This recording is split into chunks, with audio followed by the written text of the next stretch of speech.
Thank you, Charles.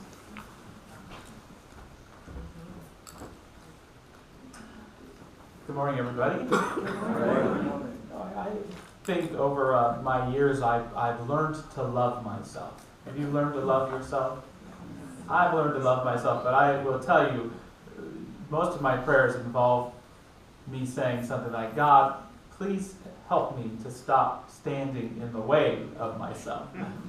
So my prayer is still to help myself, because it's so easy to stand in the way of myself. Do you find that true? That it's easy to stand in your own way? By that judgment or that critique or that distraction or that thing that really doesn't matter, because in this moment is that opportunity to be you, the splendor of you, the glory of you, the power of you. There's a lot of things I underestimate, the biggest of which is my own self, my own person. So I love it when standing in my own way, whether it's myself or something else, is removed so that I can step into the splendor of being itself, which gives me that opportunity to be myself. I love those moments that bring that about too. Every Saturday at about 3 p.m. or so, I sit down on the couch and kind of contemplate the message for Sunday. I work on it all week, but on Saturday it's kind of like seeing what incubated in there to see if I can embody it, kind of say it in my own mind. And the past several months, I haven't been alone. Just outside the second story window, there's a tree, and there's been a hummingbird perched on that tree. I don't see it any other time, but right there at 3 p.m. when I sit down, it's right there. And I'm thinking that it's probably there all the time, and it's thinking, I never see this guy sitting on the couch. But whether it's raining or sunny and windy, there's that bird. It's really strong. And I really identified with it. You know, our posture almost seems similar, believe it or not. We both seem to have this illusion of self-importance about us as well, about how serious things were. But I really connected with that little bird. It reminded me of Chuang Tzu's famous dream, where he says, last night I, Chuang Tzu, dreamed that I was a butterfly. When I woke up, I was myself. Now I ask myself, was I Chuang Tzu dreaming that I was a butterfly? Or am I a butterfly dreaming that I am Chuang Tzu? This old mystical story has many meanings, one to do with the spiritual symbol of transformation of the butterfly, of our consciousness body. But it also speaks to that great question having to do with ourselves, that when it comes to life and our relationships with the divine, are we dreaming this all up, or are we part of the dream itself? Are we a part of an expression of something very deep going on beneath and around the surface of things? So, like me and my bird, like Chuang Tzu and his butterfly, I love those experiences that draw me out of my own skin, draw me out of my own self-definition, to enlighten me, to awaken me, and also return me to inside my skin with greater clarity and focus.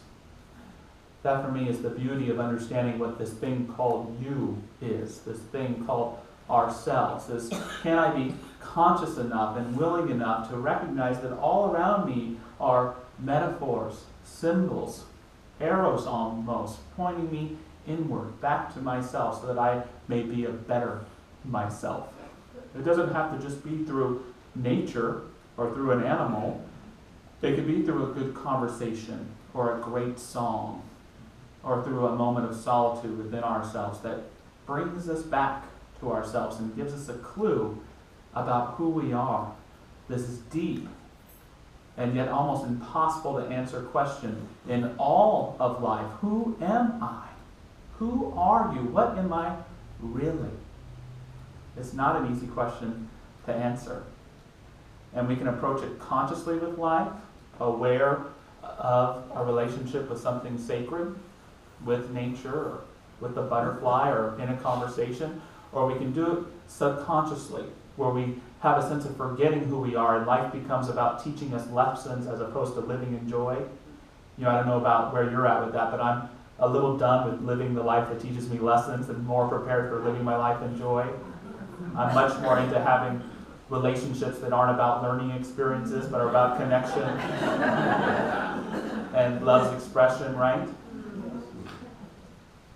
Anyone here a fan of The Sopranos? I love The Sopranos, and I've been rewatching it again, and it's so funny. It's such a funny show. But in the first season, what brings a lot of Tony, who's the mob leader boss in New Jersey's trouble about, is these ducks. These ducks that show up in his pool that he falls in love with, his suburban New Jersey pool. And he's this real tough guy, and he's smoking his cigar, and these ducks show up, and he's so thrilled, and nobody gets why this crazy guy's in love with these ducks. One day he's barbecuing, and there's a party at his house, and he's flipping the patties, and he sees the ducks, and he gets really excited, and all of a sudden they start flying away. And immediately his jaw drops, and he holds his heart, and he collapses. This is a great example of how we can subconsciously engage in our lives when we separate ourselves from the qualities that we really want by thinking they can only come to us outside of ourselves. For Tony, it was a sense of familial love, of laughter, of naturalness. For us, we may not be attaching those qualities to ducks. It may be a person. It may be a state of affairs in the world. It may be whatever. But we can often lose sense with ourselves and have to get into that idea where we're learning from life as opposed to being fulfilled and expressing our true self in life. Like I said, answering the question, who am I, is almost an impossible one in metaphysics, but from here and there, folks give it a shot. And Ernest Holmes gives it a shot in this thing called life that we're using to inspire our sermons this month. Man, he tells us, is made up of the sum total of his conscious and subconscious thoughts, plus what he inherits from his ancestors and from race thought, plus, and this is important, a spiritual inwardness. Our trouble is not derived from life itself, but from the use we have made of it. Life exists in its fullness at the center of our being. If it were never blocked, it would always flow through as life, love, harmony, happiness, and success. So that's a lot to add up, right? So let's do the math on that. So who I am is my conscious thoughts. So everything that I'm thinking on purpose, or if we were relating it to last week's talk, all of my intentional choices that I'm making, and the sum total of all of those. Plus, I have all my subconscious thoughts. So all those choices I've made, even the ones against myself, but I've forgotten about. And all the thoughts I've thumped and have forgotten about. Plus, I'm not necessarily the personality of my grandfather and his grandfather, but I inherit some cultural values, some beliefs, or even judgments about life. That's part of who I am too. The goal being to keep the ones of those that are good, and yet to rise above those that might be limited or prejudiced or may hold me back from living life. Plus, Holmes says again in parentheses, very important, that sense of spiritual inwardness. We are connected to something sacred and indeed even infinite. In other words, each of us is a little individualization of the whole damn thing. We're a little individualization of all of it. All of the wisdom that has ever been. It's as if this voice shouts to us and says, here you are. Here's all of it. Here's all the intelligence, all the possibilities to love, all the possibilities to create. What now? What now? And I think Holmes moves to a definition of self that says who we are isn't so much I am, but you are, so what are you going to do about it? What are you going to do with this thing called you, this power in you? And indeed, it's not to say that we're God or anything like that, but that we're children of God. We are expressions of the divine, each with his and her own ability to bring into life this unique expression of the one life that they are.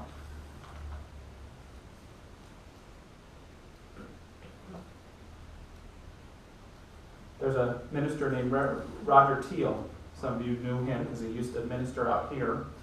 And he tells a story, sticking with our wildlife theme, of being at an apartment he rented in the Colorado mountains and seeing these birds, hummingbirds, around the feeder. And he was putting that little red liquid in there that the hummingbirds like to eat in there. And all of a sudden, he could see these two hummingbirds begin fighting over it. And so he stands up and he shares, oh gosh, I wish I could tell these hummingbirds that there's more liquid right here so that they could stop fighting. And it was a message. It was a connecting with Roger's own self in that moment, because he thought this might be how the divine feels sometimes, watching us in our illusion that there's not enough or that we have to fight. Some of us aren't just like hummingbirds fighting for 2 minutes. We've been fighting for years, even decades in our life, for the sense of all that might be left for us. The idea being that when we know we're supported by divinity, when we know that our self expands beyond who we think we are and yet is as simple and as plain as day, we can bring that to our lives in a powerful way. Through the power Holmes encourages us is through affirmation, through strength. We have to cultivate our understanding of the divine within us so that we can use it with more clarity. Back to the definition game, Holmes seeks to talk about the power of mind a little bit, and I like what he has to say. He says, "What is the mind, anyway? There you have me, for I have not the slightest idea what the mind is." It's very comforting for the author of The Science of Mind to tell us he has no idea what mind is. He does have a point, though, and it's this. He said, "I had a friend who once had the great privilege of meeting Mr. Thomas Edison, and in a burst of enthusiasm she asked, 'Mr. Edison, what is electricity?' He looked at her kindly and with sort of a whimsical smile answered, 'My dear, electricity is, use it.'" And I like this as a definition of ourselves. You are. Use it. Know who you are. Investigate who you are. Practice self-inquiry. Feel who you are and apply it to your lives. One of the essential ways Ernest Holmes tells us to do that is through the power of affirmation. What is it we are going to affirm? We are going to affirm that life is good. We are going to do this even though everything we see and touch seems to contradict the allness of life. We are going to be still and know that our being is derived from pure spirit, that God himself is our host, and that we are not strangers on the shore of time, but divine beings, guests of the kingdom of good. Last week we talked about the power of just one choice. That after doing something so good, just one choice could take it away. But the fragility of choices after doing something so much against ourselves, after standing in our own way, after being engrossed in self-criticism for so long, just one choice can change your entire life. Well, that's the same truth with the power of a good affirmation. Just one affirmation. After clubbing yourself, criticizing others, just one strong affirmation can transform your life. And so I invite you to think of one for yourself. I am a good parent. I am an attentive lover. I am a deep listener. I am prosperous. Take this affirmation, and you know what? A lot of us times we teach you've got to believe in it, but I don't even think you have to believe in it. You just have to be willing for it to be true. Take that affirmation and take it to the most vulnerable place where your life calls for it to be so. Sitting down with your partner in the midst of a fight, stop and say, "I love you. I am an attentive listener." Go right to that place where you're feeling most broke, where you're most financially challenged, and don't declare like some control freak trying to do mental jujutsu on your life. Be willing and open to say, "I am prosperous. I am connected with an infinite wellspring that has my good in mind because I am related to something infinite, and something infinite is related to me, and its gifts are my gifts." Look yourself in the mirror and know, be willing to embrace and embody beyond all of the false images you may have blinded yourself with, that you are indeed a beautiful being, a beautiful expression of God, with a gift through just your presence of giving to the world around you. Life is not pleased by our being unhappy, Holmes tells us. God is not honored by our being sad. Spirit is not stimulated by our entity. The divine is not conditioned by our sense of limitation. God is, was, and remains perfect. God is ready, able, and willing to do anything for us.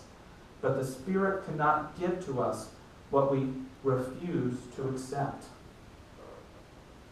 Many spiritual teachers have said it, but I think the wise sage RuPaul said it best when she said, if you can't love yourself, how are you going to love anybody else? In other words, if you can't be yourself, how are you going to understand anything else?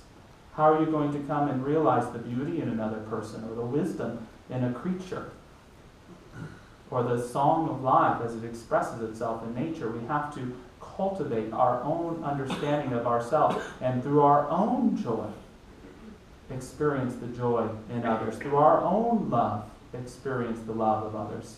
There's another Chuang-Tzu story I really love in its simpleness and its profoundness as well.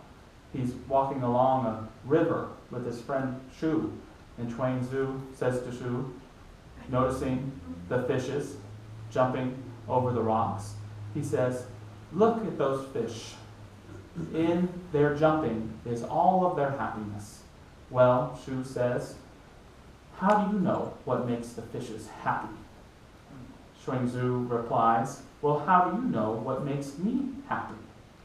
And they keep on arguing and going at it, but ultimately Chuang-Tzu clarifies what he means. He says, I know the happiness of the fishes through my own joy walking along the same river. And to me, that applies greatly to life, that we can know the joy of anything around us through knowing our own joy walking along the same path. Sometimes it's harder to unlock joy or see the truth in one thing than it is in another, right? For some folks, it seems really tied back. But our calling, when we know ourselves, is we can know that joy anywhere. We can know prosperity anywhere. We can know the depths of greater truth everywhere. We're realizing it in greater healing, in greater forgiveness, in greater grace. To close with a thought from Holmes. If you will take time daily to sense the presence of life within you, to believe in it, to accept it, it will not be long before the life which you have known will gradually disappear, and something new will be born, a bigger, better, and more perfect you. When I sat down to put together my talk yesterday, the bird wasn't there. I don't know if its migration pattern took it away or because it was raining outside, but I still gave thanks for it anyways, as if it was there.